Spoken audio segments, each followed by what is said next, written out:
రాజ్యాంగబద్ధంగా సాధించుకున్న sales promotions employees చట్టాన్ని అమలు చేయాలని Andhra Pradesh medical and sales union జాతీయ కౌన్సిల్ సభ్యులు వెంకట్ డిమాండ్ చేశారు. శనివారం కర్నూలు నగరంలో Andhra Pradesh medical and sales union రాష్ట్ర మహాసభల పోస్టర్ రాష్ట్ర ఉపాధ్యక్షులు కోటేశ్వరరావు ఆధ్వర్యంలో ఆవిష్కరణ చేశారు. ఈ సందర్భంగా కోటేశ్వరరావు మాట్లాడుతూ Andhra Pradesh medical and sales union రాష్ట్ర మహాసభలు జాతీయ కౌన్సిల్ సమావేశాలు ఈ నెల 7 నుంచి 11వ తేదీ వరకు విజయవాడ నగరంలో నిర్వహిస్తున్నట్లు వెల్లడించారు. దేశవ్యాప్తంగా సుమారు 300 మంది ప్రతినిధులు సమావేశాలకు హాజరవుతున్నట్లు ఆయన తెలిపారు.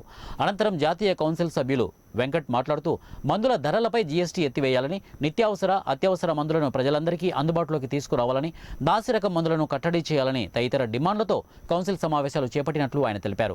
ప్రధానంగా మెడికల్ అండ్ సేల్స్ అండ్ రిప్రజెంటేటివ్స్ల పైన పనిభారం తగ్గించాలని, అనధికారికంగా తొలగింపులపై చట్టబద్ధత లేని పర్యవేక్షణ తదితర అంశాలతో పాటు రాజ్యాంగబద్ధంగా సాధించుకున్న సేల్స్ ప్రమోషన్ ఎంప్లాయీస్ చట్టం అమలు, భవిష్యత్తు కార్యాచరణపై సమావేశంలో చర్చించనున్నట్లు ఆయన వెల్లడించారు.